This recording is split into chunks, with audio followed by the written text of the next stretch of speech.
Rich Dad, Poor Dad.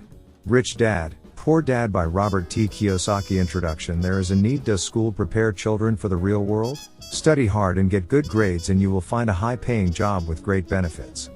My parents used to say, their goal in life was to provide a college education for my older sister and me, so that we would have the greatest chance for success in life.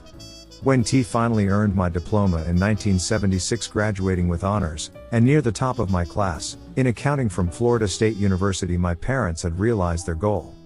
It was the crowning achievement of their lives. In accordance with the master plan, I was hired by a Big 8 accounting firm, and I looked forward to a long career and retirement at an early age. My husband, Michael, followed a similar path. We both came from hard, working families, of modest means but with strong work ethics. Michael also graduated with honors, but he did it twice, first as an engineer and then from law school. He was quickly recruited by a prestigious Washington, D.C., law firm that specialized in patent law, and his future seemed bright, career path well-defined and early retirement guaranteed. Although we have been successful in our careers, they have not turned out quite as we expected. We both have changed positions several times for all the right reasons, but there are no pension plans vesting on our behalf. Our retirement funds are growing only through our individual contributions. Michael and I have a wonderful marriage with 3 great children. As I write this, 2 are in college and 1 is just beginning high school. We have spent a fortune making sure our children have received the best education available. One day in 1996, one of my children came home disillusioned with school. He was bored and tired of studying. Why should I put time into studying subjects I will never use in real life? He protested. Without thinking, I responded, because if you don't get good grades, you won't get into college. Regardless of whether I go to college, he replied, I'm going to be rich. If you don't graduate from college, you won't get a good job. I responded, with a tinge of panic and motherly concern.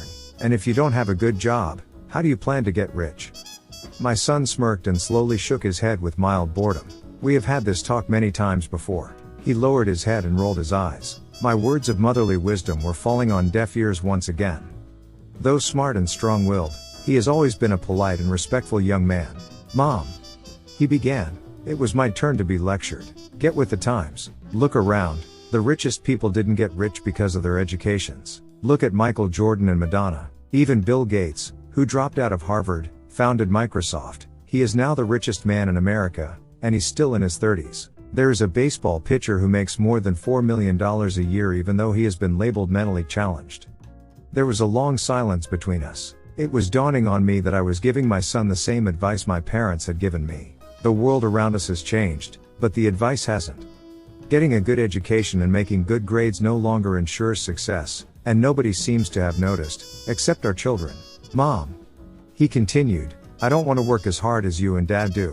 You make a lot of money, and we live in a huge house with lots of toys. If I follow your advice, I'll wind up like you.